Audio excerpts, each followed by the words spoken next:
me get my host of cards and do some introductions. First off, I want to thank everybody who made it out this evening, both neighbors as well as our community representatives from our different fire and environment and conservation, and who else did we invite? The health department, and there's one more. Who am I missing?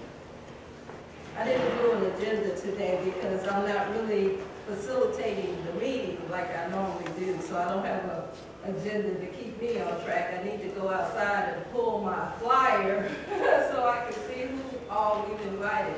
But leading the way, I've been working with mostly State Representative Cooper, who I'm unable to notify not to come down Mill Branch as I instructed her to do because I left my phone at home and I can't remember the last 4 digits of her number. But she will be here. She's being presented down on Mud Island, so she will be here eventually.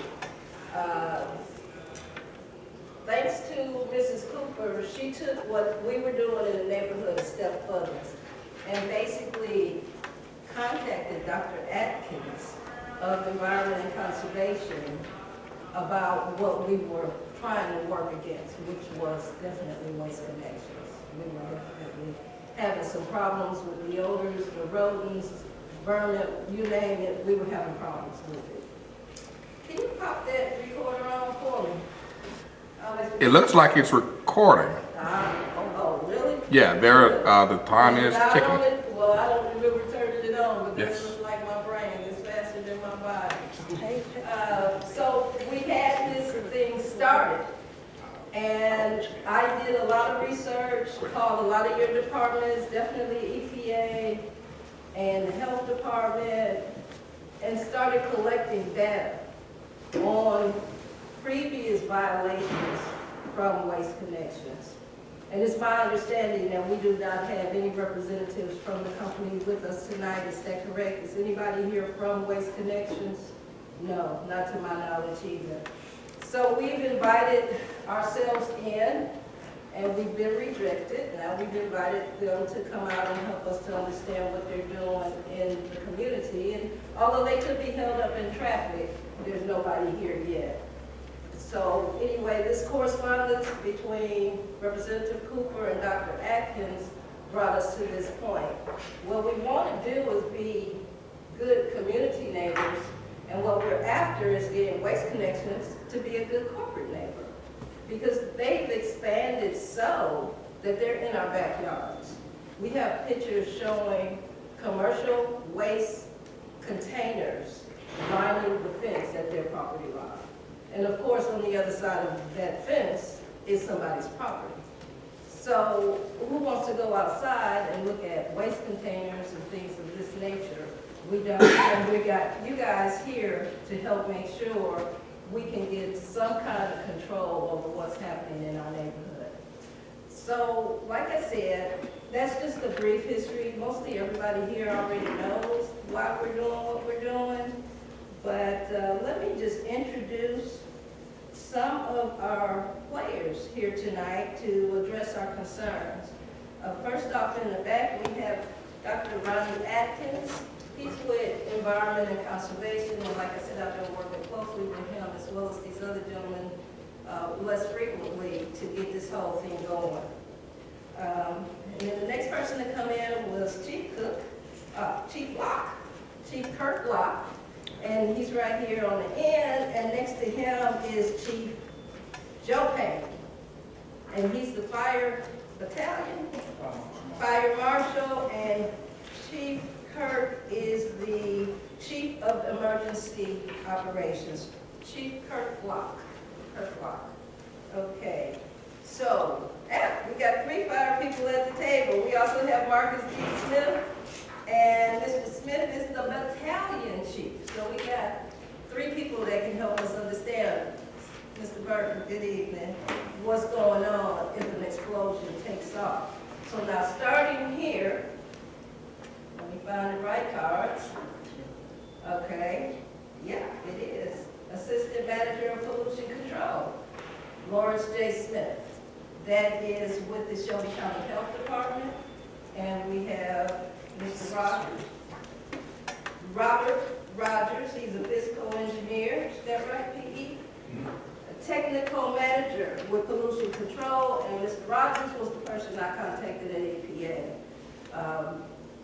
And of course, we got Dr. Atkins to thank for all of these people being here. Next, we have Mr. Herbert Nicholson, PGCHMM. There's a lot of letters. What are those for?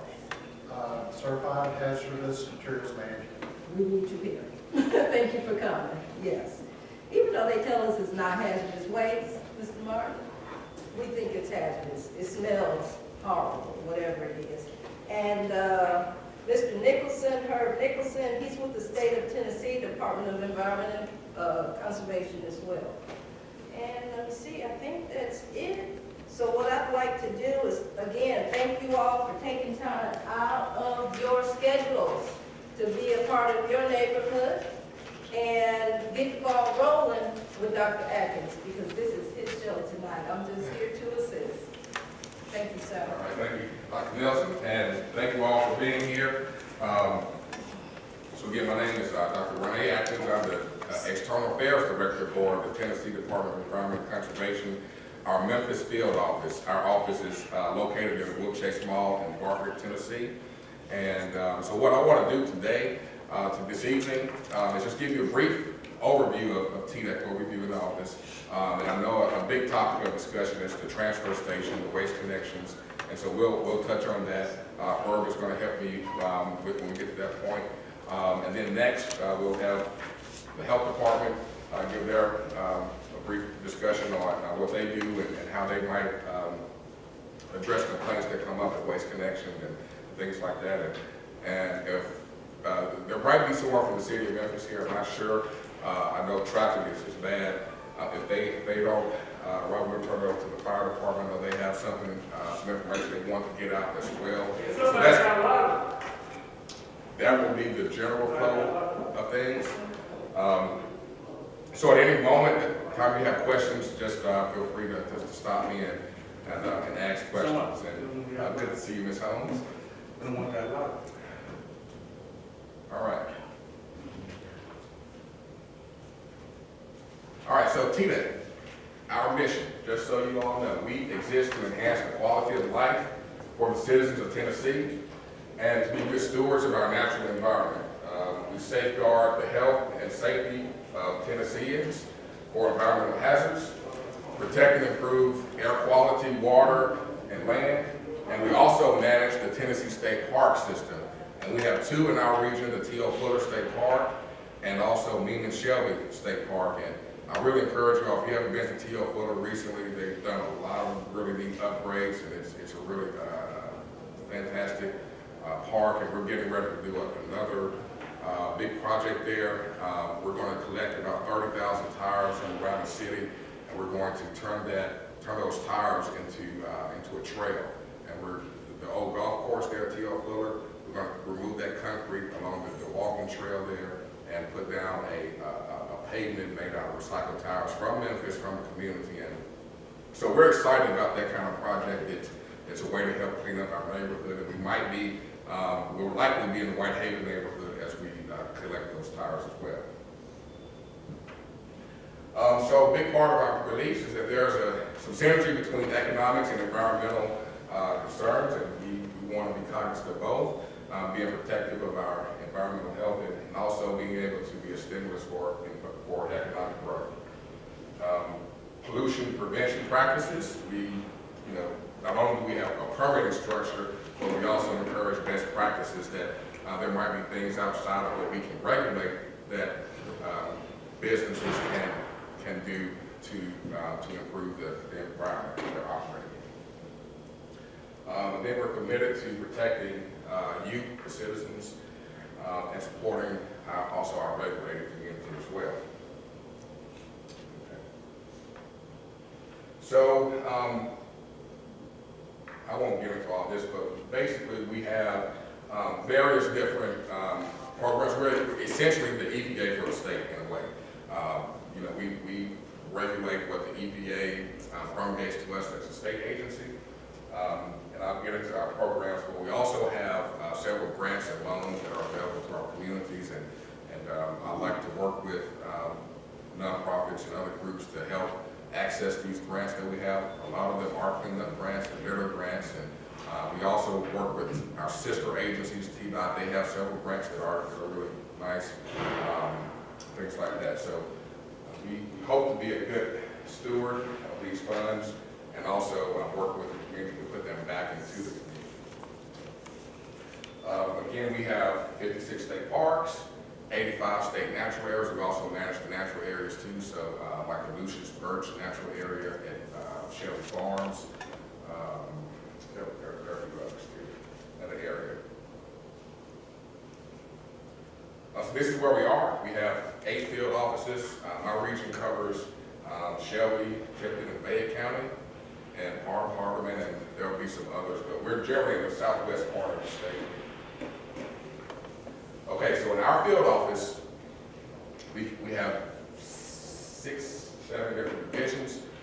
One is the Division of Radiological Health, where we inspect facilities that have X-ray or some type of radiation devices that they're operating or using. Division of Water Resources to protect the waters of the state, including our drinking water as well. And we work with Shelby County Health Department on groundwater here in Shelby County, and then also the other counties surrounding us. That includes inspecting MLW and things like that. Division of Solid Waste Management. We're going to hear more about that today. This Herb Nicholson is the manager of that division in our field office, and we're going to talk a little bit more about solid waste and what he does. Then Division of Underground Storage Tanks. So primarily that's most of your gas stations. Any gas station going to have an underground tank to store the gas, and so we regulate that to make sure there aren't any leaks or things like that that might impact groundwater or impact the safety of the neighborhood due to the gas. And then a Division of Remediation, which is to clean up, to help turn over these properties that have been contaminated by some type of environmental spill or just previous bad actors. And so we work to clean those properties up and hopefully to a point where they can be redeveloped. That's the goal, is to get these properties back to a condition where they can be redeveloped. There are several examples of this across the state where a lot of those are called brownfields. We're very supportive and encourage people to for brownfield redevelopment, which is lands that may have had some kind of environmental concern in the past, but now they're at a point where things can move forward and new buildings and new economic activity can occur. Then we have our Office of General Counsel. That's our criminal investigative unit, and so if there are illegal operations going on, illegal dumping, illegal landfilling, illegal, you name it when it comes to the environment, we have a team there that can investigate that. They work separate from our civil side. They're our criminal division, so they work on environmental crimes like that. And then I'm with our external affairs as an arm out of the commissioner's office in Nashville to kind of be the presence here in the state. So I think that's all I have for right now. I'm going to turn it over to Herb. We're going to go more in depth into what he does in his division, and also touch on transfer stations, waste connections, and kind of go into detail with that.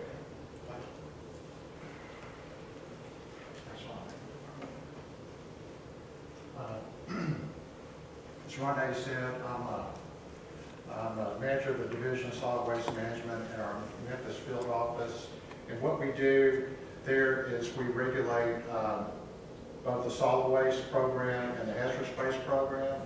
The hazardous waste program, we look at facilities that generate hazardous waste, and we basically regulate the management of waste from the time it's generated to when it's disposed. So we track that through inspections we do of facilities, and we look at record keeping requirements and that kind of thing. On the solid waste side, we regulate basically facilities that receive solid waste from off-site. They can be transfer facilities, which we're going to be talking about. It can be landfills, in which case we have two, what we call Class 1 landfills in the Memphis area, run by Republic Services. That's where y'all's trash goes and other types of waste goes there.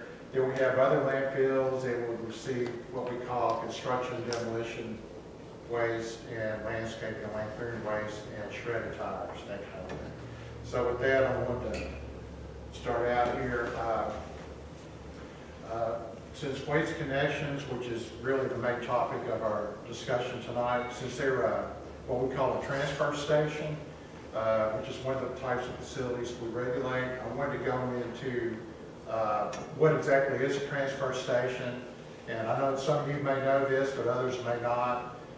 We have a set of rules that we use to regulate transfer stations. And and the rules, we have what we call a definition of what exactly the processes are. So just wanted to, from our definition, it basically means combination of structures at a location that receives solid waste taken from, say, your basic trash to whatever.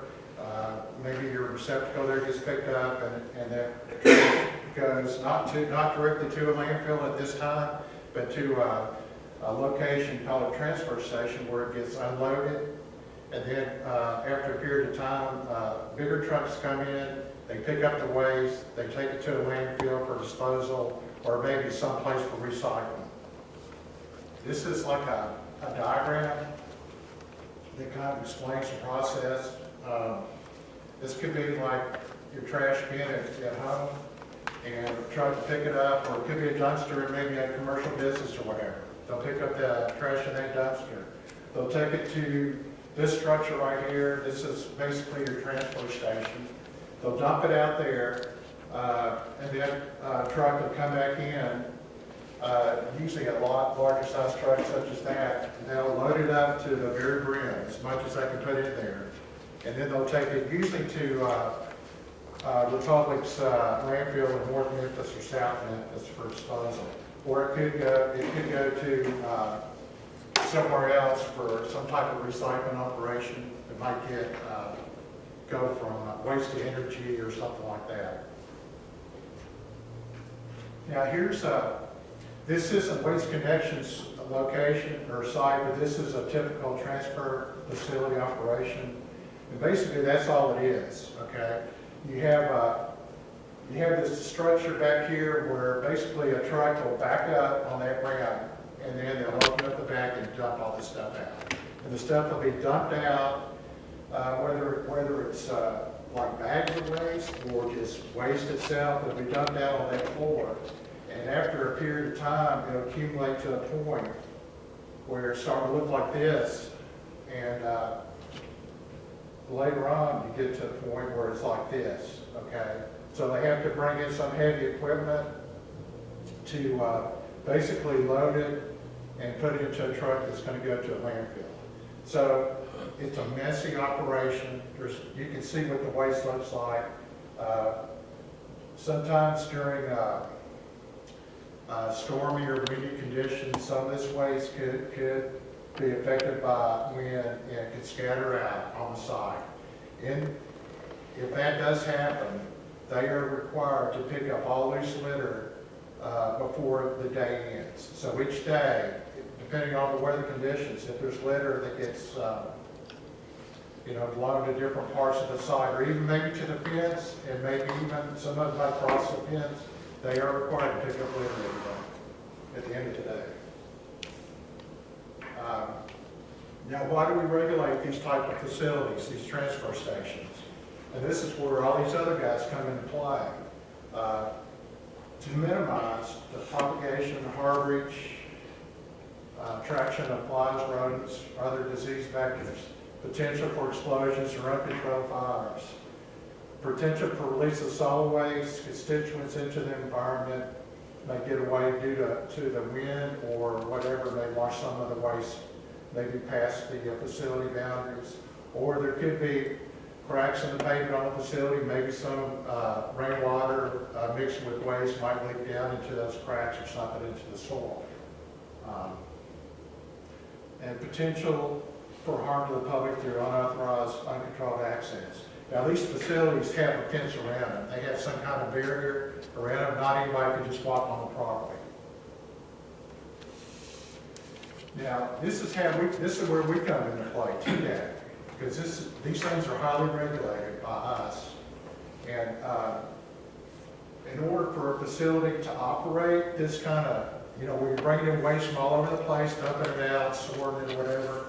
I mean, they're highly regulated by Division of Solid Waste Management and with TDAC. They have to get a permit. These guys have to get a permit to operate in a legal manner. And the permit has to be applied for. And there are strict requirements that go into the permit itself. And once they apply for it, I mean, we could turn it down. We could say, no, you're not qualified to operate this, insufficient information, or whatever. So we have to approve it before they can get a permit. There's notification requirements for the permit. There's in addition to, if they do receive a permit to operate a transfer station, we go out there on a quarterly basis to make sure they're operating in accordance to that permit. We will review the permit ahead of time. We will take a copy of the permit with us. We have a checklist of what to look for, and we go right to the checklist. And there's boxes to check off, so there's things that everybody will observe when they go out and do an inspection. If there's any violation of the permit, that will be noted in the checklist. That will be given to the people that operate the transfer station.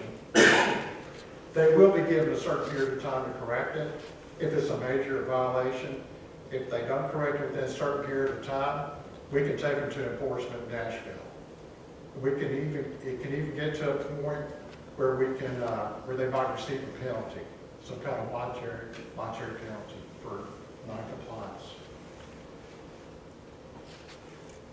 Okay. Now let's get to Waste Connections themselves. They are a solid waste transfer station. They collect waste, they conduct truck refueling and some repair work, because a lot of their business depends on picking up trash, taking it over there, dumping it out, sorting it, loading trucks, and then those trucks going to landfill or whatever. Well, you know, they got to keep those trucks operating. They got to keep them in fuel. They got to keep them running.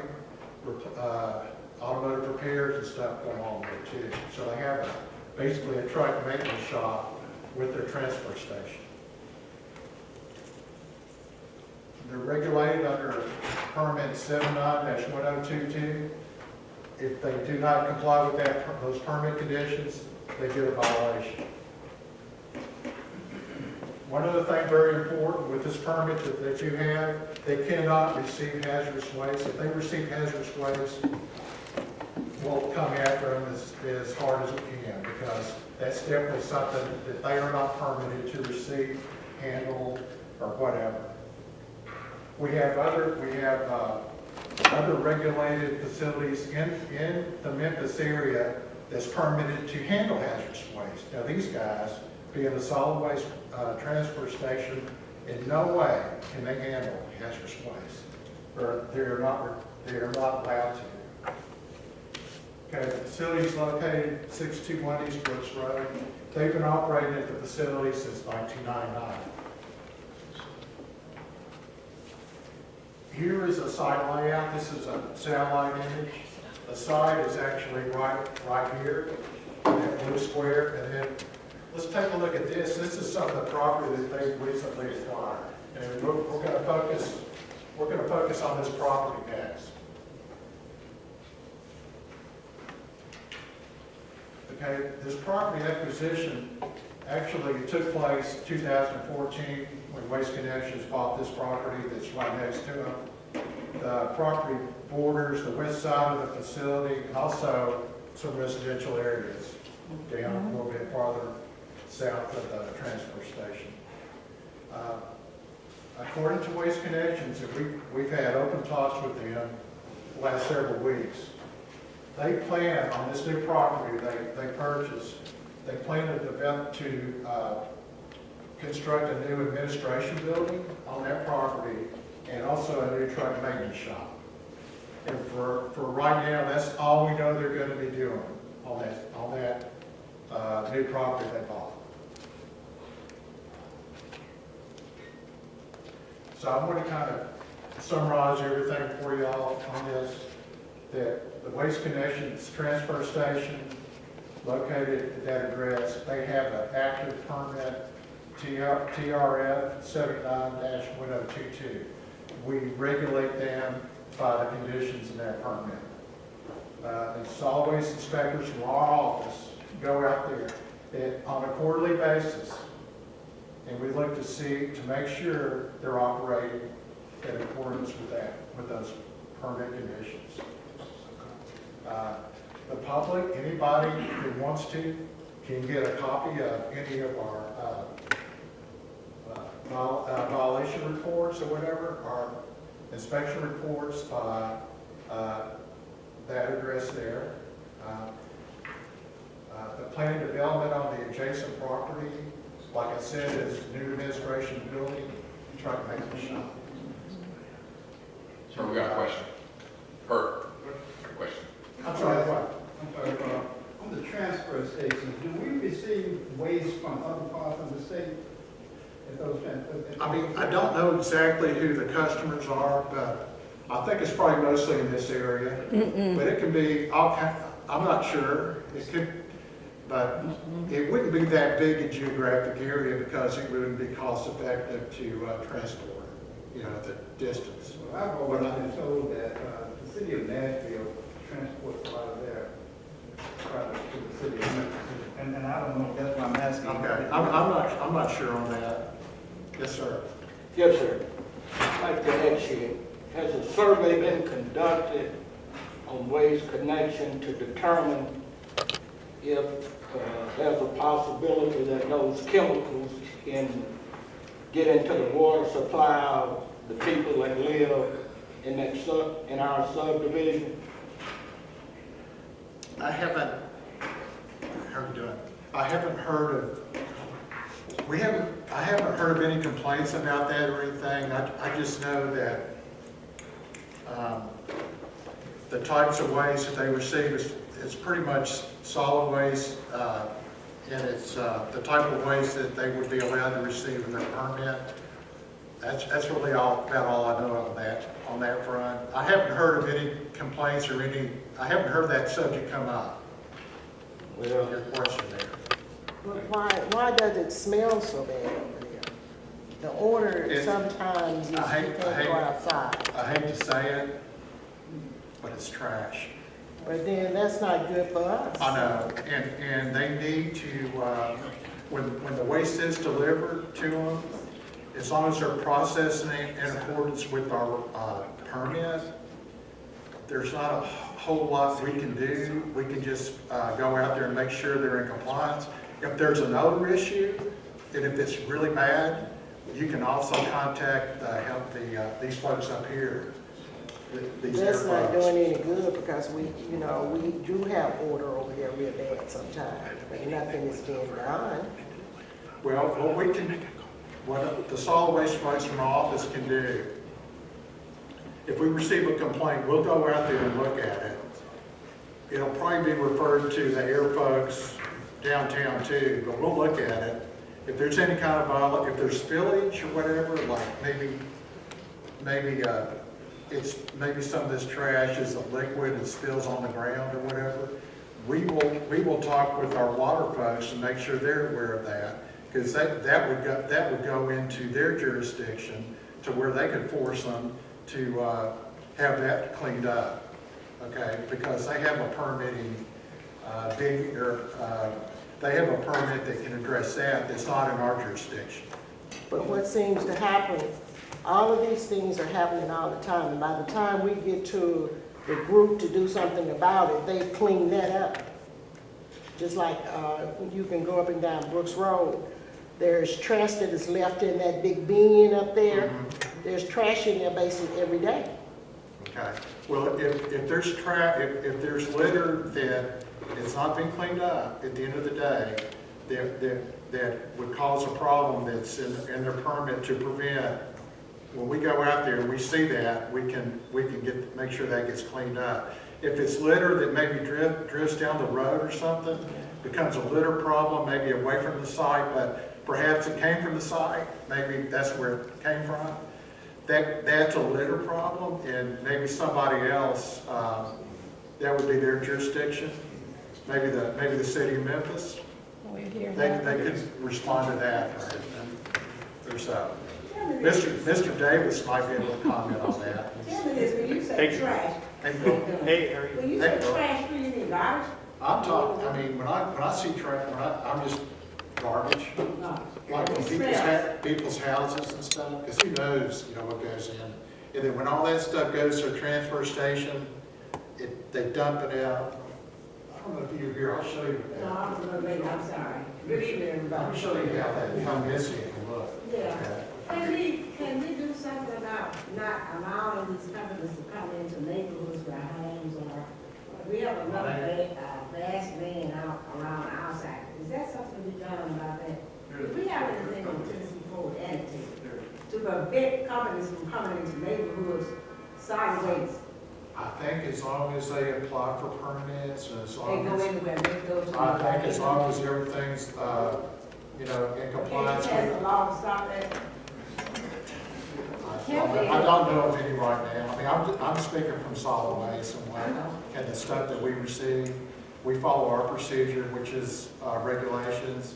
And it's like, but they have to, a lot of these companies, though, they have to get local approval first. I understand that. So we're kind of outside that. How long has that company been in business? 1999, Waste Connections. Well, can I stop right there? Because this, I want you to read that part anyway, right there. And then maybe you can expound on that. If you could read it out loud to everybody. Okay, the one you have a start aside. Hazardous waste subject to regulation under the Tennessee Hazardous Waste Management Act and/or the Resource Conservation and Recovery Act shall be prohibited on this site. That's exactly right. But they're telling us it's not hazardous waste, but how do we know that? We go and regulate it. They, in their permit that we approve, it's for solid waste only. Hazardous waste is prohibited. When we go out there and do inspections, like we'll go out there every. I have one floating around somewhere of the inspections. And I have an example of a checklist what we look for.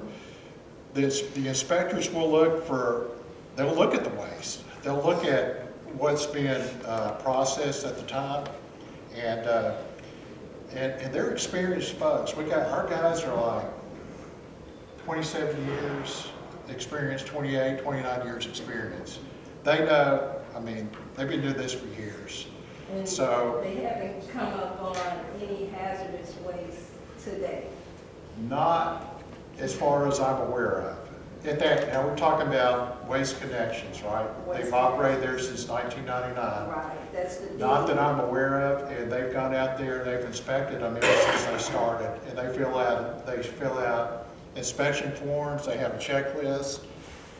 If they saw anything that looked like hazardous waste, we would go after them. But every time they go there for an inspection, the company Waste Connection know that they're coming, right? So that gives them an opportunity to clean up. No, ma'am. These things by design, and it's enforced 100% by our office. They have no way of knowing when they're unannounced inspections. We do not call them up and tell them we're coming out. We want to go out there, and we want it to be a snapshot in time of their routine operation without them having any idea we're going to be out there that day. Okay. that's the whole purpose of doing these types of inspections. Okay. Yeah, I have a question over here. You said that it should be, that if there's any trash or anything like that, at the end of the day, they should clean it up. That's right. Who do we complain and report infractions to? You can call us. Who is us? Give me a number. Okay, I'll give you my number. I'm with the Division of Solid Waste Management, Herb Nicholson, 901-371-3010. And we'll check it out, and if we see that there's other stuff going on that we don't regulate outside our jurisdiction, we'll call city folks over here, we'll call air folks over here, whoever we gotta call, because we have a database we keep, and it's strictly, it is strictly enforced, and anything we have to do to address a complaint, we do it. We follow through from beginning to end. Okay, let me ask you something else. The gentleman on the end asked if they received, if Waste Connections received any waste from Nashville.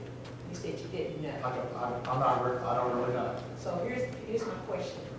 So how do we know that there is nothing over there that's dangerous if we don't know who their customers are? Well, they have contract agreements with customers. So how do we know who these people, how can we find out who these people are? Because if your office doesn't know, and you're the one that's supposed to be monitoring them, we want, our concern is we want to know who the customers are. I see where you're going there, but there's kind of a disconnect in a way, because like we don't really know what their business model is, like how many customers do they have or where are they located. We know that they have to operate as a solid waste processing facility, solid waste transfer station. Their customers are going to be in the solid waste business. Their customers are not going to be generating a hazardous waste or whatever, because number one, it's not allowed in a permit. So they know when they do a contract with somebody, it's going to be what's allowed in their permit to operate. Because if we go out there and catch them doing something wrong and slap them with these big fines, that's going to affect their business. I mean, these customers aren't going to send waste over there. You know, so it's really something that it's their business model for who their customers are. But under our jurisdiction, we regulate them the way the permit says. I understand, but our concern is from what the type of waste that you're describing that they receive should not have such strong chemicals in our community that would make us feel as if there has to be something stronger than just what you're talking about, because it penetrates through the brick walls of our homes. We have no, the air quality is absurd. And let me just say this so we can answer, comment.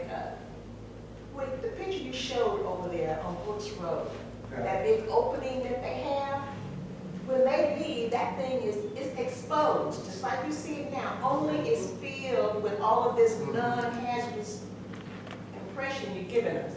So my concern is when the wind comes, because it's coming out, it does blow trash into our yard. So now we have to put on gloves because we don't know.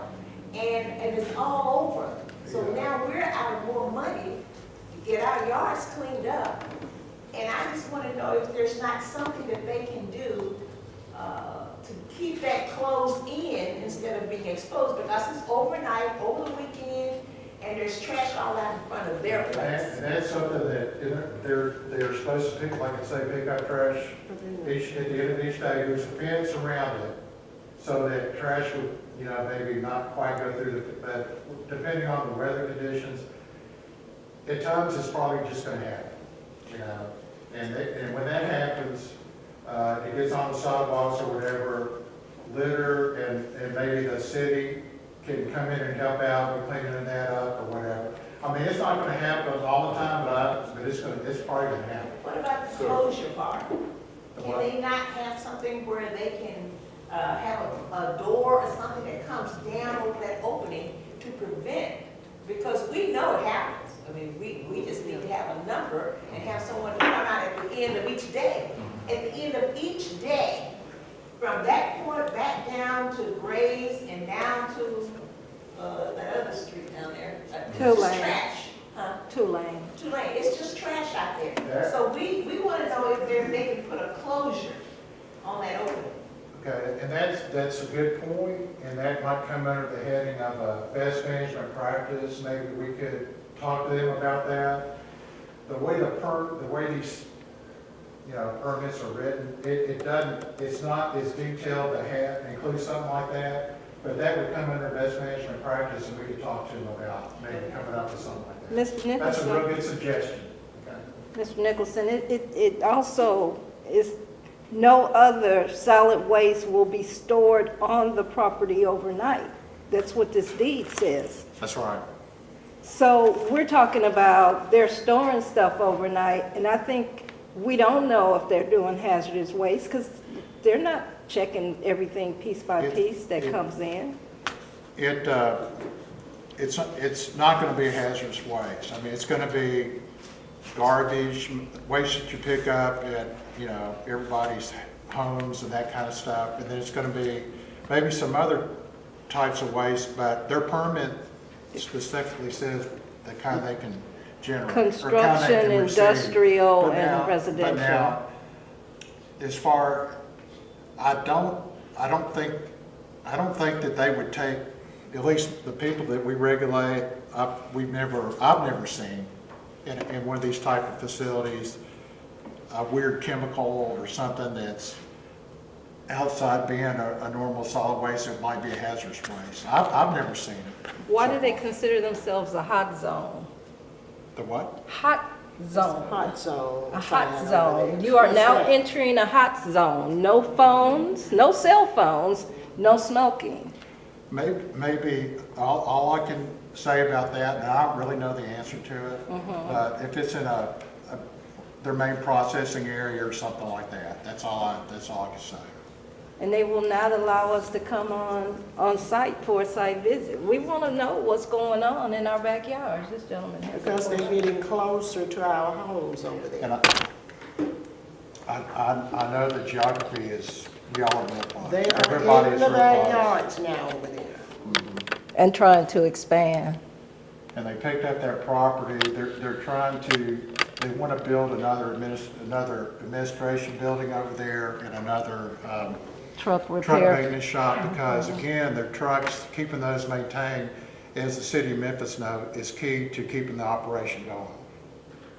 Not in our Well, backyard, they though. need to find somewhere Let else me to ask you live. something. Yeah. Right now, they have a wire fence, which means that we, as she mentioned earlier, we can see this trash from our backyard. And they're up to the fence. The tanks are literally up to the fence, and we're a wire fence, right? What about getting us a brick fence? They told me that was not in the budget. I brought that up with the manager on duty, and that is not going to happen, basically, is what he said. That is not in the Because budget. you look out of your backyard, their neighbors over there, they look out of their backyard, they looking in the back of this duck. I mean, you can see it. You don't even want anyone to come to your house. You can't get out there and grill in your yard because you smell and it looks terrible. So what do? We were there before they came there. I've been there since 1976. So what do? If it gets to a point where it's, It is. you feel like it's a nuisance or something like is. that, Yes, it then all you is. can do at that point is call us, call air folks or whatever, and we'll go out there and take a look and see what we can do. But you need to do it on a regular basis. This gentleman here asked a question. You With this- indicated that you only do it quarterly. Is there no provision in your operation that you can step it up more often than quarterly? They won't let Well, yeah. anybody on their Yeah, side. we can't take pictures. If we find a violation, now, first of No, all, we I'm can not go talking out, about we can any go out there violation. anytime. If there's a complaint, we can go out there that same day. We're not gonna wait till a quarterly inspection to go out there. We'll go out there that day or soon after. So a complaint will get us out there anytime, So okay? we can phone in a complaint and that'll cause You you all can to phone in say a complaint, we will, if you call our office, it'll get routed to one of our solid waste folks. We'll talk to whoever's calling in. We'll tell them, we'll get all the data, all the information. We'll fill out a form that we have that's open to public review. and it'll formally document what was said on the phone, what the description was of, maybe a stench, maybe a bad odor. It'll be written down, and then we'll tell whoever we're talking to. We'll get an inspector out there. If not today, it'll be within a short period of time to go look at it. And if that person on the phone wants any kind of a follow-up, we'll make sure we have their number, y'all's number or whatever. And as soon as the inspector gets back with his report, we'll give you a call and let you know. In the meantime, it'll be filled out, an inspection report, and y'all be able to access that whole thing online too. Let me ask you this, has the water quality in our subdivision been tested?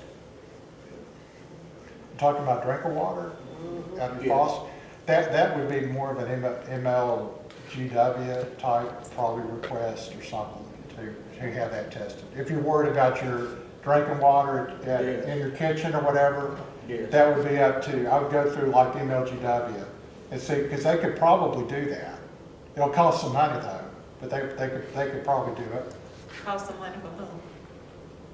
Homeowner that requests. The one requesting the, Exactly. of course, they do send you quarterly, or they do send you maybe annually a report of the composition of your drinking water, I think. I'm not sure But how often that that's comes out. citywide. And Ms. Agnes, Well, It's- it's it's- we're in a when blended you system, asked so that you're question, not you getting asked the water question from about your water, neighborhood, you're getting water from blended systems. About So you The quality of the drinking water in that subdivision. Yeah, that's what I tell people, this doesn't necessarily just Do affect any people. of you all have drinking water wells? You're talking about inside, are they talking about inside your home, the drinking water? Well, I just want to be clear where your water comes Okay. from. Does anyone here have a drinking water well? No, it's city water. Okay, so if everyone's city water, then that would be MLGW that's maintaining the quality of the water, and they do testing. And our Division of Water Resources follows up with MLGW to make sure that they're following the correct procedures and the testing is done accordingly, and that the drinking water levels are appropriate. So they test the groundwater quarterly when they come out and do their inspections? MLGW? No. I thought EPA. Environmental. No, there's No, no, well, now, at the transfer station, they aren't burying anything. They aren't burying anything, so everything is on top of the surface, so nothing should be buried on site. So there shouldn't be any digging, any burying, But what about the any leachate? impact to the groundwater. Now, sure, there might be dumpster juice, for lack of better Yeah. terms. Seepage. And so Like in laundry cleaners, there's no leaching, anything going into the ground?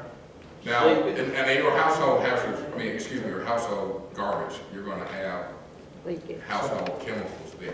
Because they have to be spraying something over there to try to keep that water under control in that area. They are spraying something over there, because if not, it'll smell like that every day. So they gotta be doing something.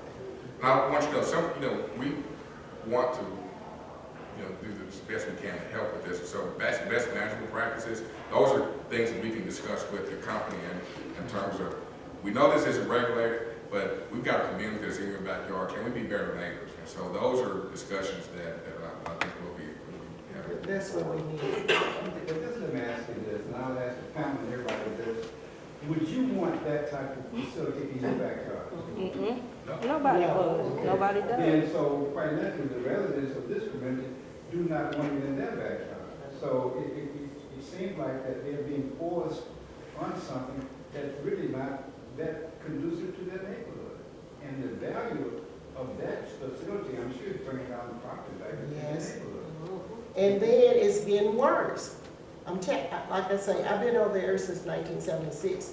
Each year it get worse, the order get worse. They're coming closer to our homes and people's backyard.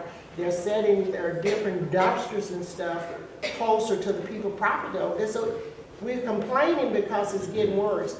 Now you hear like more and more people are passing over there with cancer. So all of this stuff is going on now.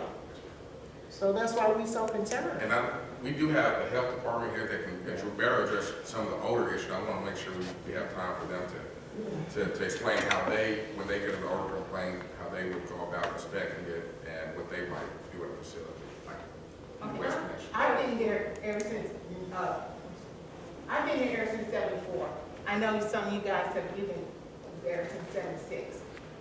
'74, there was a trucking company there. It was not that waste connection company there.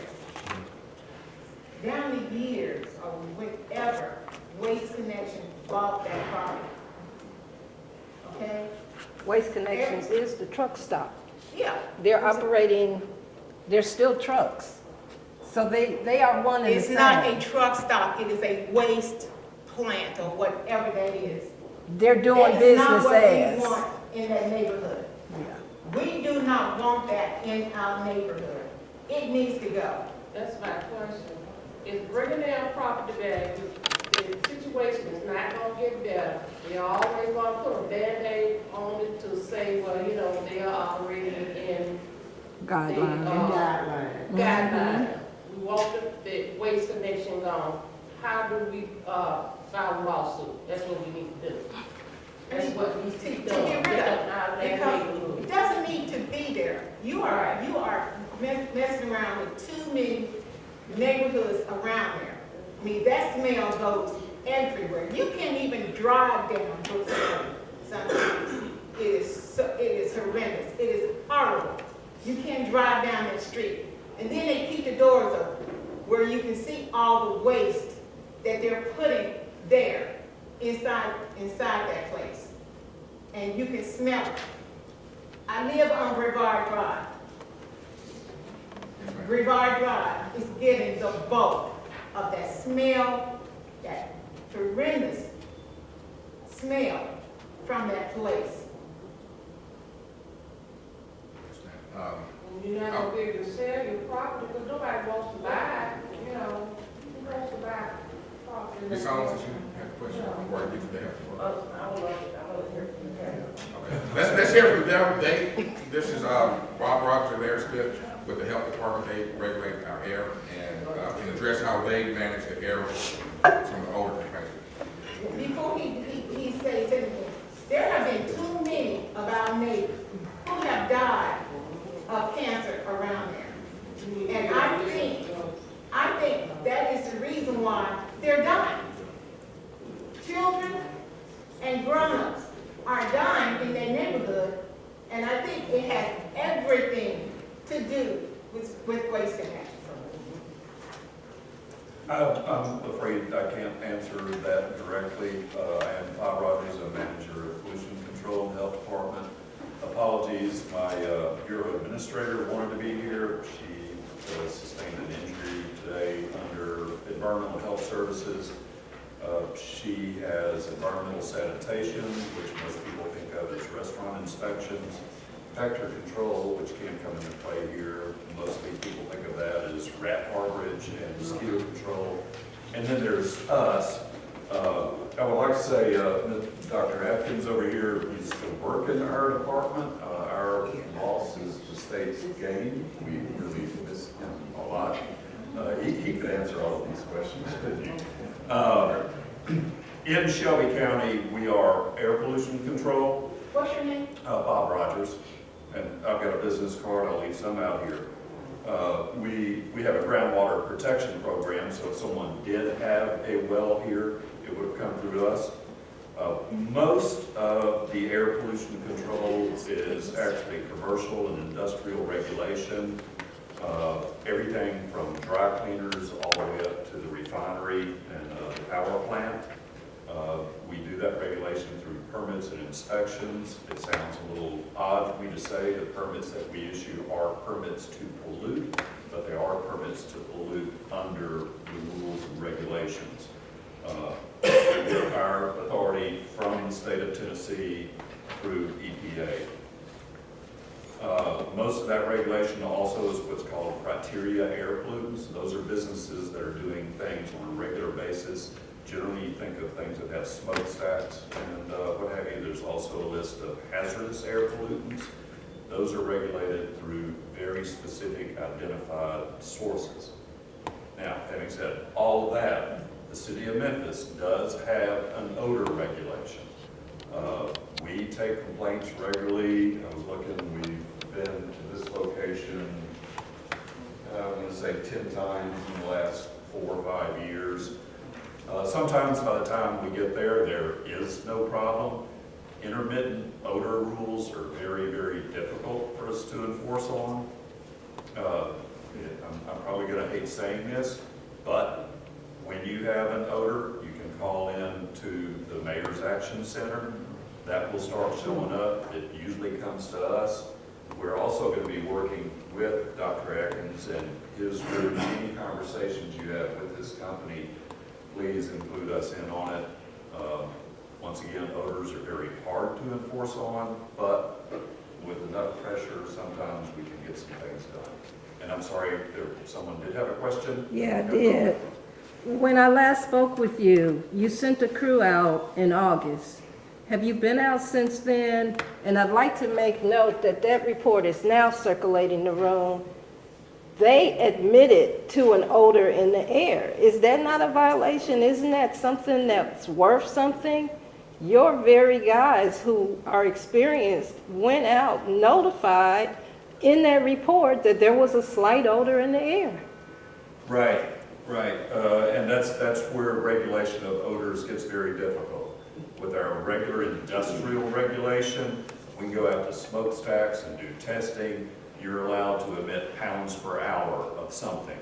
Odors are very, very subjective. I see slight odor, mild odor. Here's one that was no odor detected. Our last time we got called out for an inspection, we did have an intense nauseating smell. That was 3 years ago. Yeah, it varies. Right. But it's normally, it's there more than it's not there. And that's what we're. I'm sure we followed up a day after that one, and it was probably fine. So Sometimes, but not all the time. More pressure adds up. Anything to add? I want to encourage, this is not going to be an easy task, but the more, this is what Mr. Rogers said, when you smell something, do not hesitate to call us. We'll do our very best to be out there that day. I worked a complaint about a year ago out there. It was awful. And I asked the guy, I don't know, it was the guy you talked to, oh, I'm Larry Smith. He's my boss. I'm assistant manager on the pollution control. It stinks at some level, no matter what. But then it very much varies on, like, the guy said, we got a truckload of bad lettuce or whatever produce, and it's just smell like a dead fish kill or something. And so that's what's going on from time to time. It's always going to smell, then it just goes through the roof. They get that off the working floor, and it goes off down to Mississippi or wherever they ship that stuff. But I'm with you. I think they can do a better job if pushed to do so. What was just suggested here about closing that big bin up. We've got some places, other places that we've, again, with citizen involvement, have pushed them hard to do things that do deodorizers. Now, and I frankly don't like those, but it's better than the garbage smell, I guess. But it's something. It's making them respect you as a community, and that's what everybody wants, is to be. Can we request that they set up a toll-free hotline or something for us to call in? We can plug it into our phones instead of bothering you, somewhere where it can be recorded and documented. You can ask them to do anything. But they won't come. I mean, you don't ask, right? You don't ask, you don't get. That's true. One thing that I would suggest, and I'm on film, so I'll hold myself to it. You've got a community organization, correct? Yes, we do. You've got a letter to them. A letter to them with a list of Community demands. concerns. Is there something in writing to them? Work with that. Don't ask for the moon, but start with something that's very easy and doable, so that it's going to be hard for them to say, we can't do that. And there's something, 4 or 5 demands, like closing the shed, getting the stuff back off that fence. Just one, you know what I'm saying. And then you're on the record. I've asked you, and you can share that letter with us. You can send it to the regulators. We're happy to have it in the file. Yes, ma'am. Is it in a way you can actually give a report to the community in regards to how many people, how many deaths has occurred in the last 5, 10, 20 years? How many people have diabetes? How many people have cancers? How many people have health issues like heart failure? I mean, you have the report. Can you gather that information so we can have it for this community? Because this is my concern. Based on what my community just went through, and dealing with President Allen, all this other stuff that is taking place that is worse, is that we love the fact that you guys are the police. But based on even what you're saying tonight, Mr. Herb and Mr. Atkins, is that you have given these companies so much freedom to do what they want. I mean, we should not have to bend over to tell you, this is opportunity after opportunity to say, hey, we have a problem. It's up, we should not have to be fighting to say, help us. What else should they do? What else should they be doing? Nothing. You are here, every person is in this room. You should be going to that company and you should be letting them know and you should be giving them the demand because that is your job. You are the police and the EPA is over you guys.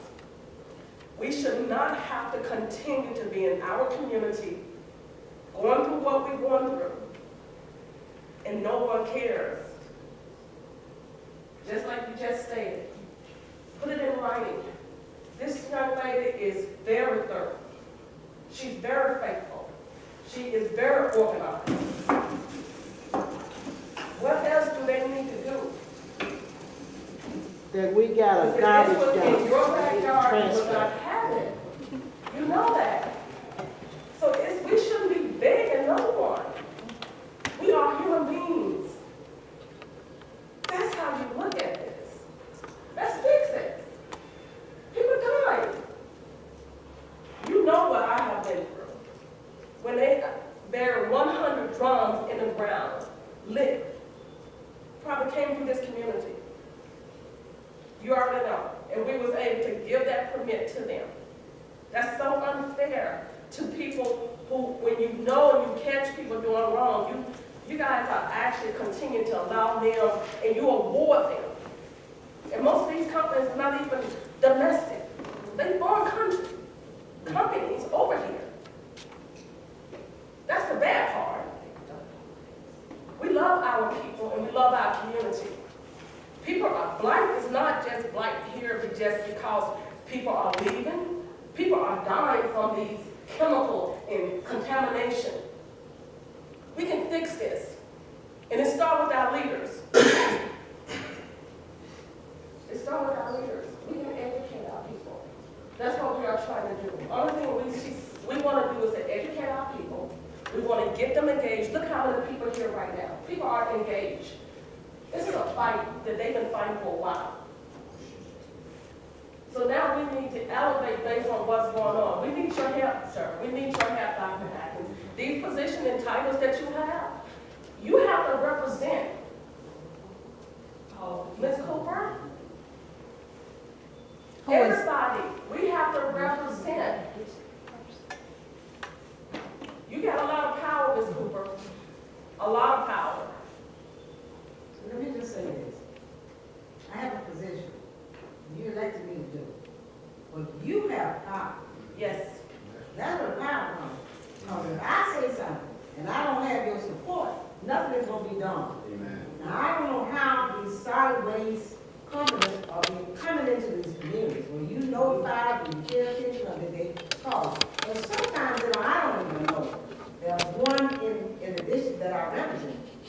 I understand that emails, you get a lot of emails that you might understand. Come in, I don't get notified, so I don't have a way of knowing how to get with the community and then notify you.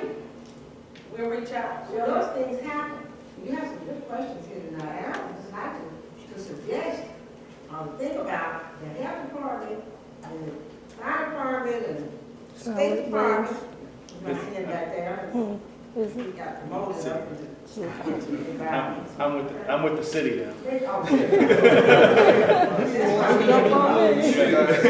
I used to be with the state. But Mr. Bergman and Ms. Yvonne, sit down, talk about these, your suggestions that you're making, and and see if we can't do some improvement. Once you get businesses in, it's difficult to move them out. But not saying that you are the boss. I can say, move today, but if I don't have your support, then move in. Some things we need to do, plan our strategies, nothing can be done, and it's a hard job to do. But it's not something that can't be done and we can't attempt to do. We just can't sit around and talk and complain. We gonna have to get up and do like Mr. Vaughn does, call me 12 o'clock at night. You called trying me. to see if we get somebody out here, not only just me, City of Memphis, Shelby County Commissioners, state, federal, you know. Yeah. We have a state, what is it, we have a congressman. We all can get together and talk about this and see what can be done, what will be done. And work, we just have to work it. And people don't like to come to meetings. But we have to come to meetings, and I have to meet my goals, probably being late, being on. So I had to be there. I've been in trouble. I've already told I'll be here, so that's why I'm here. Whenever I can do to help, and it'll be let me know. Now, If it's you're not getting a permit come through, if you don't know about it, deny it. If you don't know about these permits, they have to get approved. They gotta go through, they have to be approved. They email the leaders, they have to be approved, deny it. meet with you and your community about whatever's going to put in the community, then it should not be approved. What I'm saying is Cooper, and to the leaders. If the community is fighting, we don't have to prove it right away until they fix the problem. If right now you agree to have these things fixed based on what this community have asked for, you did your job. Make the cover up, whatever the request is, that should be done. Somebody has a question back here? Yes, you said that if we call early enough, we can get an on-site visit for the smell. We'll try our best to get What is the number? It's on my card. It's on the card, the 222. I have all of that in there. Yeah, should give it to everybody. She Yeah. does mine. I have everybody's cards. I'll give you my stress, 222. You got one card, you got several. 9575, and that's me directly, we'll get it in the system. I've got one. And we will do, 80% of the time, now, we're gonna complete it that day. Okay, you are, Smith. okay, he's Bob Rogers, I'm the Smith. health department, right? Right. You are He's my boss, assistant manager, Smith, 222-957. 75. And we got, it looks like we got a stack of cars. I'm a Yeah. big one. Yeah. Stack here. You got that one already? We got a. Yes, sir, question? Another question in the back? I have a question for Mr. Rogers. You mentioned that on the previous occasion, maybe 4 or 5 times you've gone out to that particular location and you documented a slight odor, high level odor or something to that effect, where it was validated that there were an odor that was indicated. My question is hypothetical. At what point will the next process kick in as far as a violation? Say if you went out there 5 days a week and that odor was punctured each and every day, what would your organization do? That's been part of the trouble, because when we go out there, and all I have here is just a brief review of Right, this. but I'm talking about a hypothetical. I'm trying to figure out what would be the next step if that violation was present. Well, and without naming names, there is one particular company, and I'm very unhappy about these people in a totally different neighborhood. Their process, as opposed to these people whose process kind of comes and goes, it gets really bad, it gets light. These other people, their process is guaranteed to have a horrendous odor all of the time. We have spent, once again, regulating odor is very difficult under our rules, but we had spent the better part of about 2 years working with this company, and we finally got them our last complaint from the area 6 months ago or more. 6-8 months ago. Unfortunately, when they first opened, it was complaints every day, all weekend, all the time. So it's taken us a while to get there. What action? We were fixing to take it to environmental court. Right, what action did they actually take physically That's what to prevent that odor? Bringing it inside, that place, bringing it inside, Okay. deodorizers, the big Okay, fan all right, things, all right. and things we can, it's common sense kind of stuff, but that'd be made to do I it. understand. We don't have a permit, we can't make them do it just on our own. But you can issue a violation. Yes, and the scenario you described was, day after day, Right. we said, look, we're taking control. Okay. And then we're gonna get busy and do something about In this particular case, it would probably be the environmental court. it. For us, now, for them, it's gonna be safer if they violate their solid waste permit. But again, it's all for the good, it doesn't matter enforcement action. So what's all in your toolbox? You say you can use the environmental court or what? That's it. Okay, then what's, Then it's gonna be. Mr. Hurd, what's in your toolbox? What can you do? We can go through a civil enforcement process where if they don't respond to, if they don't comply with violation, we call it a major violation, we'll send them a letter, a notice of violation letter, and for them to fix it.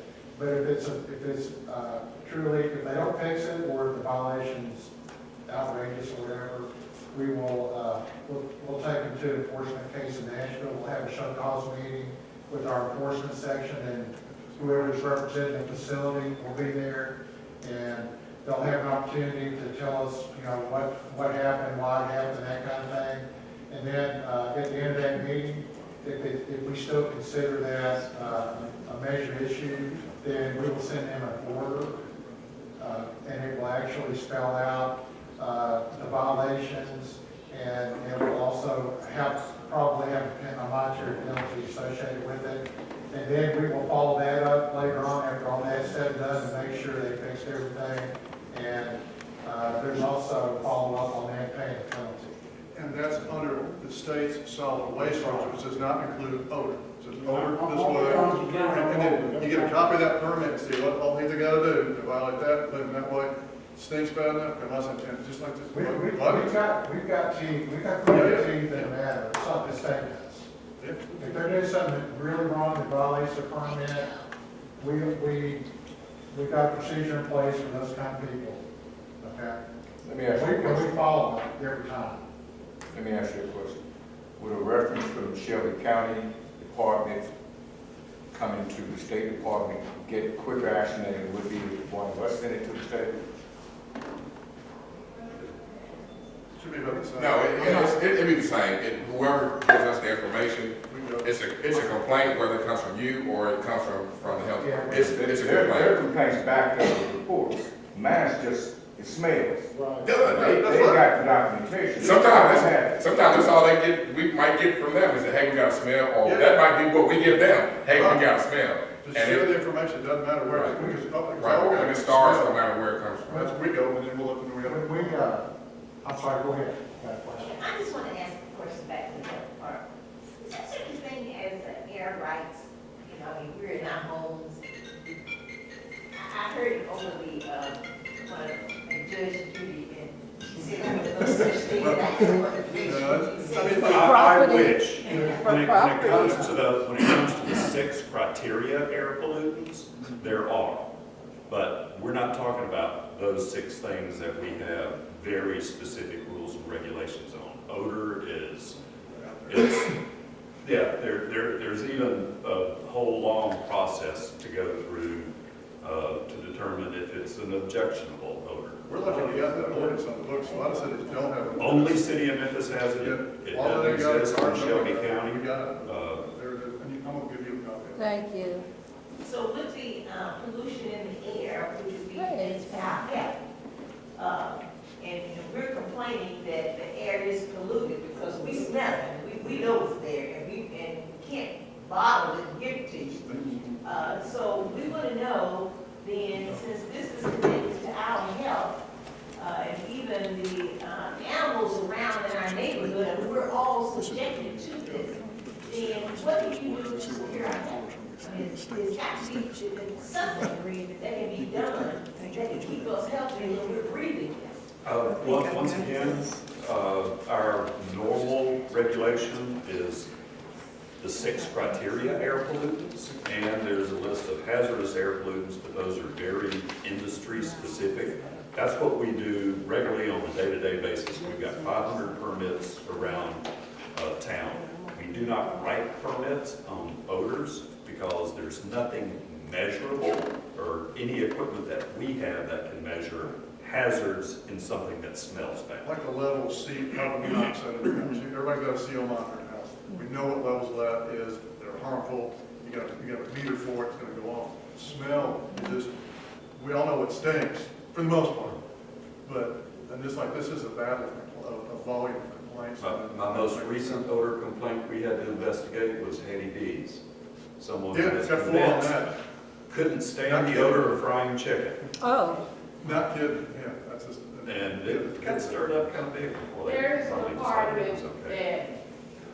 that keeps criteria on certain health problems, you know, regulated, that certain areas, So somebody keeps that report. Epidemiology, it's called epidemiology, it's That's epidemiology, it's called epi. They're the ones that get the reports from the hospitals, they're the ones that are gonna tell you there's a foodborne outbreak, there's a flu outbreak going on, and you were asking about numbers of cancers and so forth in the neighborhoods. They're not gonna have that data, they get it from the hospital in general on who's dying of what, and they extrapolate from the hospital. My office pollution control does not keep Any of that. or study health stuff, but epidemiology in the health department, they kind of study health problems, trends, and look up outbreaks. They may have something. They're in the health department. I do not have their number. You take the soil testing. Well, GDEC or EPA, when there's a reason to do it, I don't speak for you guys, but there's always got to be a reason, someone's got to pay for it whenever they do that. But I don't say, I'm talking about kind of. We, in solid waste, we can go out and do soil testing and that kind of thing, but there has to be, like you said, a good reason behind it, because it's gonna cost money. The main cost will be in the analysis and that kind of stuff, and it gets up pretty high. But we have the capability to do that, if need be. Is it funding grants out there for community to do soil testing for contamination? Is there what? funding. We'd have to look. We'd have to search for that. Maybe there could be a grant out there somewhere, but as far as, we have to account for time, our time and stuff, and also the lab is that's gonna be a pretty good cost right there for the analysis, so. I'll be happy to look and see if there is any money. I don't think there is. And I would comment on that. When we make law, now we have a city council, okay? This is property in the city. We have a mayor, okay? We have a county commissioner, we have a mayor. Then we have the state legislators. If all of them put some money in their budgets, they have a governor. Put in their budget. If you ask for a study, you gotta be serious. You wanna know, I heard it in here just now, how many people died? How many children died? How much cancer is going on? Whatever the diseases are within the arts, or whatever we need to do to put in a study. These folks can support me in a department on a piece of legislation that we sat down and decided we need to study about. Well, I think we need to study all of the landfills. If they're 800 feet, you talking about your odor, and I don't know, maybe a 1 or 2 or 3 miles. It's a landfill right next door in some of these neighborhoods. We need to do a study and see how it's affecting our neighborhood. It's a water problem, Mr. Atkins, down there in Riverview. We need to know, and Ms. Sarah Lewis says that people dying in her neighborhood, half of them gone, young people. So you ask for it, you give me the power. I don't have anything to power. You give me the power when you go to the mayor's office and listen, we want you to put on your list of issues, said December the 18th or 19th, when they're gonna report to the legislators, that we need a study of these landfills in the city of Memphis. Get your city council people at large and district or whatever. Get your county commissioners, the other mayor, Lee Harris. Now you ask for this position, now you got to do some things in the neighborhood. Life is one of the top things that you ask for. You can't get it. Safety, you can't get it. Then you come to your state legislators. And I represent District 86 from Millington all the way to the Mississippi State line, to the West 3rd Street mostly. And we have some state that, but I represent, I'm here tonight. And then y'all, and they'll fuss at me, but that's okay. I represent all of Tennessee, so when they call me from up there, I go, you have the power, but you got to stick your feet to it. Now, when I was coming up, we did a lot of boycotting, and did a lot of, I don't think we broke the brothers out, but whatever it is we did, we got the things we want. You just gonna have to sit down and decide on if, when you ask for funds from your city council, or your county commissioner, or your state representative, you don't get it, just vote us out. Get some more, try them, and let them know what it is you want. I won't go on and on, because I know the time is getting late, and it's a little dark and hazardous out there. But I'm just giving you some right in front of them, as I'm telling you, they're not gonna say anything. But if I put a piece of legislation out there and say, I want a study of all the landfills in the neighborhoods, around neighborhood and homes that are within a mile or 5 miles or whatever you come up with, I can't get it passed. There are 74 at least Republicans in the House. And there are about 26, I counted right, it's 99 altogether, of Democrats. I can get all 26 of the Democrats to sign on my bill. But if I don't get 50 plus 1, the rest of them from the Republicans, I can't pass it out of the House. If I pass it out of the House, I got to pass it out the Senate too. You got to understand the process. Some people come up there and they go visit all these legislators and tell them what it is they want. And many times they are successful. Come up there in groups. You can't say I'm working. You just got to make it a priority, whatever it is you want. And this is kind of like a training. And I'm not going to go on and on, but I come to your meeting anytime and break it down to you so you can understand it. And then, if I don't get the bill passed, you don't get nothing. And it comes to going back and say, like the children said, you know. Because they're going to fight.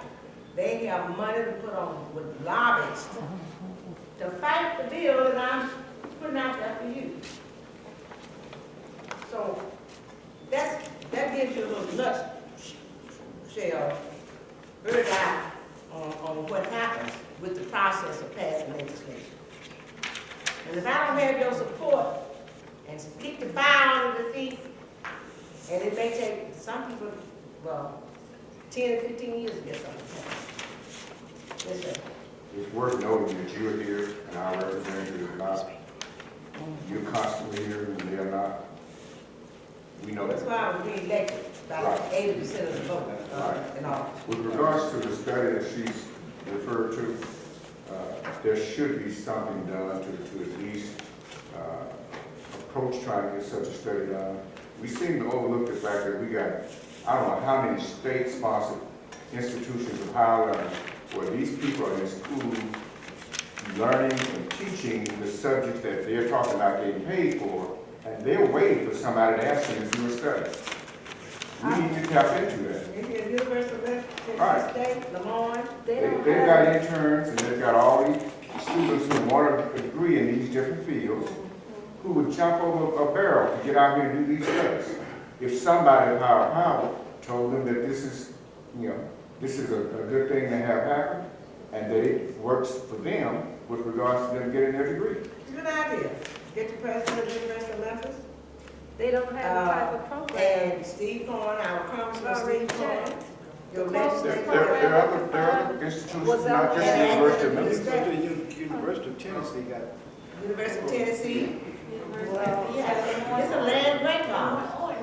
Right here in the city. I'm They sure don't that they have some type of specialize. study like that. They don't University of specialize. Tennessee has everything. Now, they do.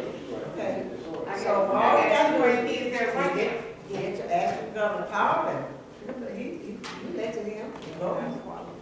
Call Governor Haslam before he leaves and tell him he wants to study. solid waste in communities.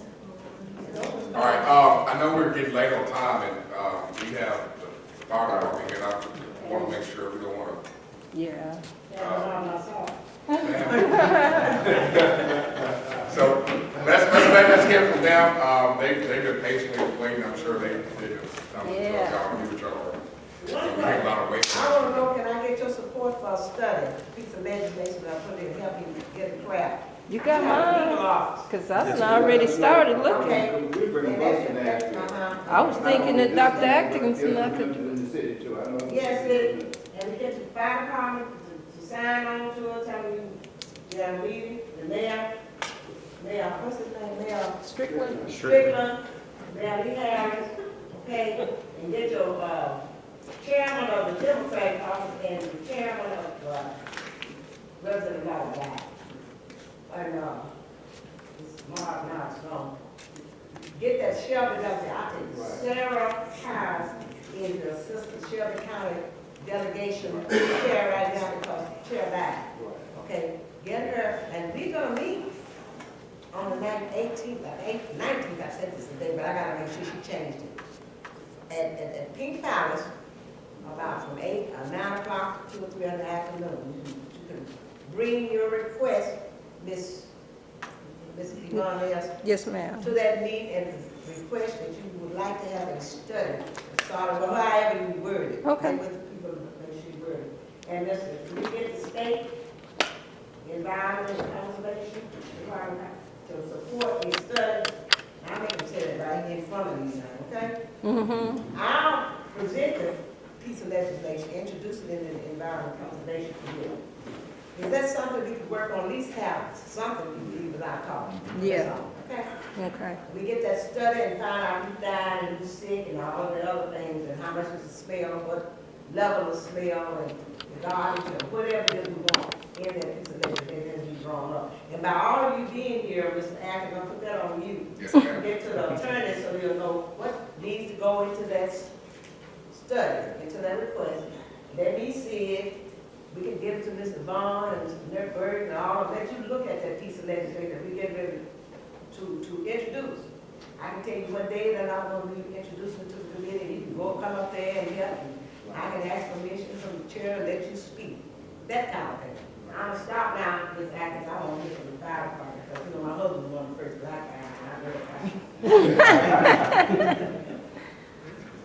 All right, I guess without further ado, turn over to the fire department.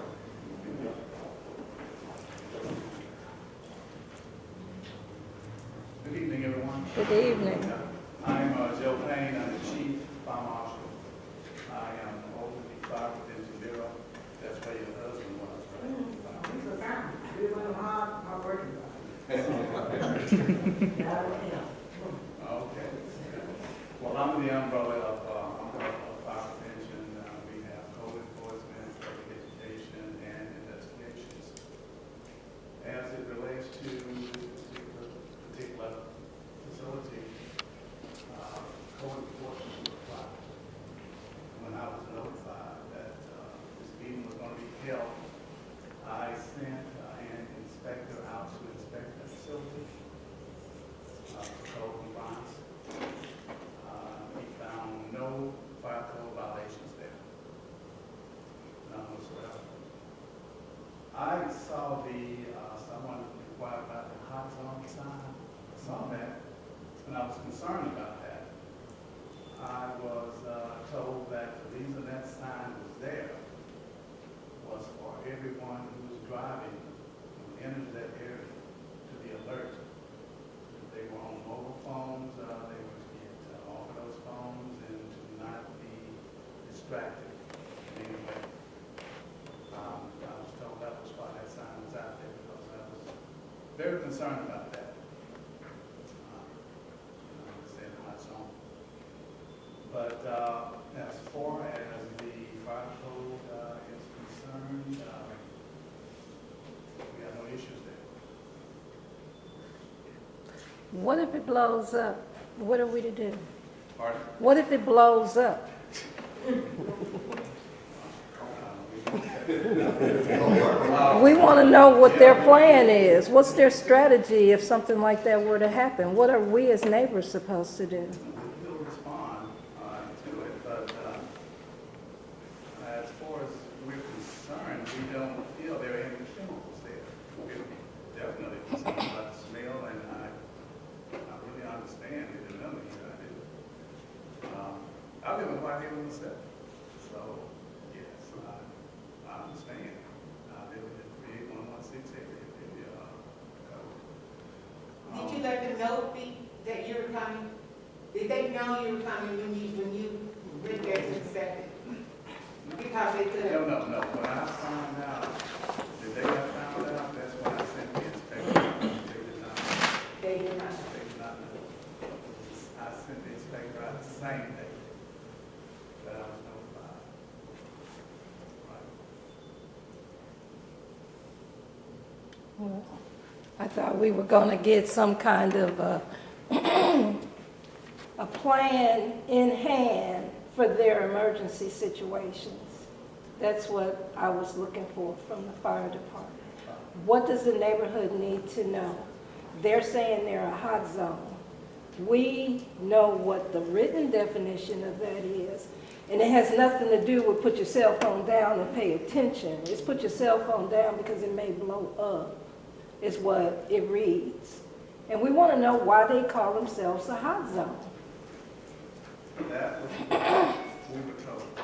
That's what that, see, and they won't come to the table and answer these questions.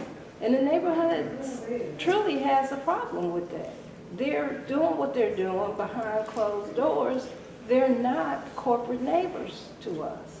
They're strictly in for the money, and it's not good for the neighborhood. Where is the company at? Company used to be here. The company, where is the company? The Waste Connection, 621 East Brooks Road at Grace. They don't ever come. Yes, sir. Let me, I'm gonna Google it real quick. They, at one time they were based out of California, but I think they've switched. Yeah. Somebody could be here from the company, why they're not in this meeting? They're not good neighbors, they don't care, that's why they're doing all they're doing over there. And we've Well, asked. they need to be able to meet and hear from them. They were supposed to, before that July request to expand even got that far to the neighborhood, they were supposed to establish a meeting with the neighborhood to discuss their plans. They didn't think enough of us then to do that, and they don't think enough of us now to come. It's obvious to us. It's obvious. Can you just ask why not the company here? Mr. Atkins invited them. Okay, so we did invite them. We spoke to them on the phone, sent them email invitation, and we can't Make them. compel them to be here. What do you mean you can't compare them to be here? You can close them down. Well, You can close them down. Thank you. we invited them to the meeting, but we can't make them come to a public, to a meeting. We invited them, we let them know that the community has concerns that we feel they need to hear. But there's no requirement that if we ask them to a meeting that they show up unless it's a permitted show cause or something that we can compel them. This is not a permitted or a regulated type of meeting structure that we can compel them to be here through a legal venue. Right. Now, I think as good neighbors, I will be here. But I've taken some notes, and I think that I've heard a lot of good things. I want to take back to them. They're going to hear, if they're not here, I want you all to know they're going to hear from you, because I want to make sure that what we've heard tonight is transferred to them, that they can be there as neighbors. So. Well, I just want to make that one piece of legislation to make sure that the company meets the community. At least present to the community. That's something to a piece of legislation. I need all the support from you, but I can't pay anything for support from the department. Right. Okay? And the government, all right? You know, since they wanted to. Yeah, but they need to be, I have never been, since I've been, excuse me. Okay. I think this is my 23rd year, y'all can just give me a, after this year. I never heard nobody tell me that the company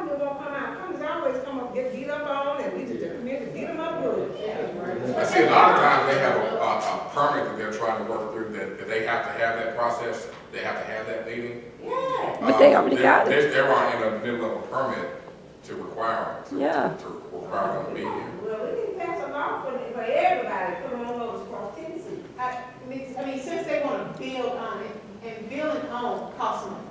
They say $5 million is what they plan to invest. Okay, $5 million can have them move somewhere else. Because that place doesn't cost $5 million. They can move somewhere else. That is for the, I'm sorry, is that all we really hear from all these young men? Well, our other aspect of it was, Dr. Nelson, you were asking about response patterns, what would be emergency operation plan. Yes. Well, from the moment we received this complaint, we sent our fire company out. The ones that respond to your house or respond on these emergencies, they went out on November the 8th. Okay. We had a new group move into a station there, so as part of their introduction to the neighborhood, they went out. Okay. They did an inspection of that property, deemed that property, what we would like to say, just a building that we would look at. It's a commercial building in that area. We looked at it, and as far as the response plan, our response plan is going to be a standard response. They don't have any hazardous materials on that site from our response, from our survey of that site. They don't. How do they clean up around there? Well, what you would consider household chemicals wouldn't be considered that hazardous deal that we're talking like hazardous waste. Household chemical wouldn't fall into it. What we do have is trash. It will be a large dumpster fire that we respond to. And how we would mitigate that incident would basically simply be a large amount of water. What would happen to your neighborhood with regard to that? Be some runoff. It would definitely be some runoff from that trash pile. But there's no hazardous chemical there, there's no hazardous waste there. And from our inspection, not only from fire prevention, but from fire suppression. And right now I'm in the position of a division chief over this area. And in that area, the company that would respond to that location went out and did a site survey and documented that site survey very well. Everything that they found, everything that they saw, the access points, the egress points, and to your concern, Dr. Nelson, that hot zone issue was about being an operational zone, operating in heavy machinery, paying attention. Why they chose to word it that way, I cannot answer that for you. I got you. But we did inquire about that, and that was our response to that inquiry. This is why we said that this area is a working area. We have heavy equipment, we have machinery, we have a lot of moving parts going through here, so we're encouraging all our employees to be vigilant coming through this area. Okay. That's the answer that we received. If it was something else to tell you, I would be glad to. But that's what we got from not only one site survey, but two. Okay. And these are within the last 2 weeks. So it's not any old issue. Historically, we've made 9 calls to this facility. And 7 of those 9 were EMS calls. Somebody at that facility had some medical emergency that required our attention. By law, we can't disclose what those medical emergencies are, but the other 2, one was a car fire and then one of them was a citizen complaint. So we're not, for lack of a better term, we're not an enforcement agency, but we're a mitigation agency. We respond to stop whatever that immediate issue is. Okay. Our primary concern is fire issues. We do have some hazardous material deals that we deal with, but for this site, we just don't have any. Okay. Nothing that we found. And we have looked. So if it was something to tell you, I would be glad to tell you. But I've told you everything that we found, everything that we've done, and everything that we will do in any given situation. Okay. So anybody, any questions I can answer, please feel free to ask. Chief Marcus, would you introduce yourself again, please? Yes, ma'am. My name is Marcus Smith. I'm permanently, I've been assigned as battalion chief of the training division. I'm now temporarily assigned as a field operating officer, chief officer in the field. Okay. So thank y'all for inviting us out tonight as well. And whatever we can do to try to participate, try to help out and be good neighbors, because we are part of the community. to be good neighbors, we'll be glad to do it. So thank you. And I'm Kirk Locke, I'm the operations chief. Joe runs the side of the house that prevents the fire, and I run the side of the house when we have the fire. My guys come. Marcus actually works for me. And the plan he's talking about, this is it. This is the plan, and this tells us everything about that building. So we're prepared in advance to make that place if it was to catch on fire. We go to every building in the city of Memphis, try to do it on a yearly basis. We're about 75 to 80% effective doing that. That's not counting what he does.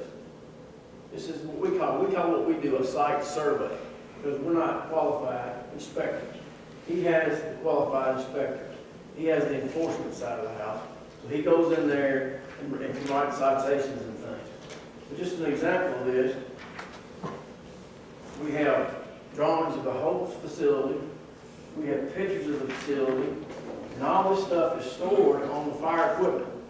So in other words, we make a fire there. First of all, we've been there, so we're familiar with that facility. Second of all, if the incident commander was like, he'd be the incident commander tonight if that place caught on fire. He will have this information on that first-in piece of equipment that he can pull out, he can look. It'll actually tell him the dimensions of that building, how much water it would take to put that fire out, depending on the amount of fire he's got. We do this only, like I said, once a year. And especially at any place that we think the more potential it's got for damage to your neighborhood or damage to the people that work there or anything like that, the more attention we give it. So we don't need to be worried. Wanted me to mention one other thing, smoke detectors. Last month was Fire Prevention Month. He's the guru of that. We have some free smoke detectors. All you gotta do is go to your nearest fire station. We'll be glad to come to your house. We'll check your fire extinguisher if you've got one. We'll put a new battery in it if it needs one. We recommend you put batteries in there every time you change your clock. And if you don't have one, or yours is not working right or anything like that, we'll put one in your house free of charge. No income restrictions or anything? There's no restrictions whatsoever. Please spread As the a word. community group, if y'all wanted to get together as a community group, and this is in any of your people in the city of Memphis, and y'all say, hey, we want a blitz.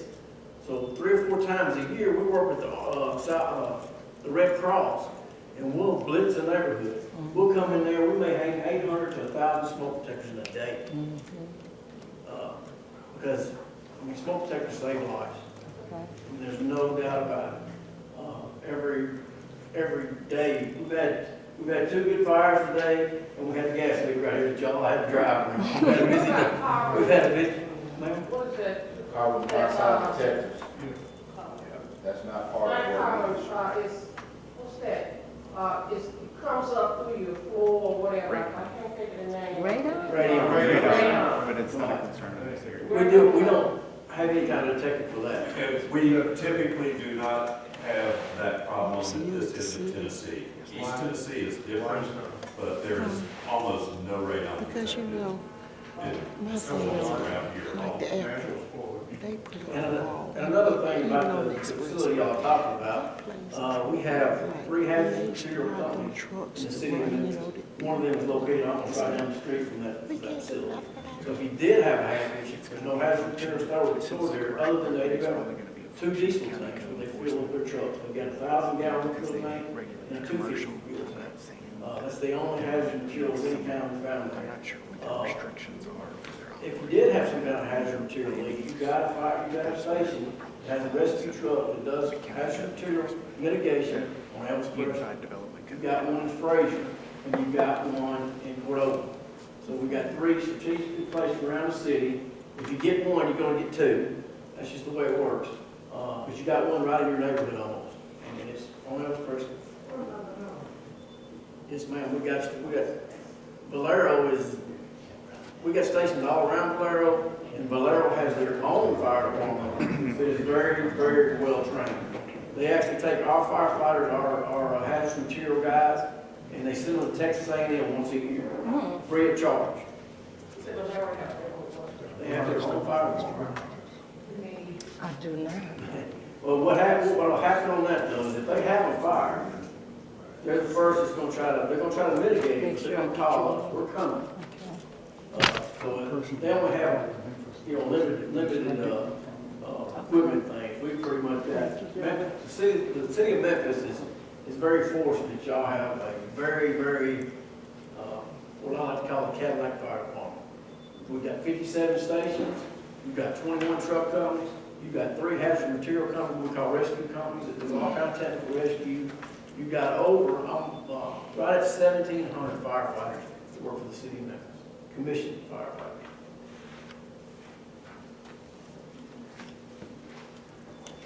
Any questions? Well, not so much a question to that.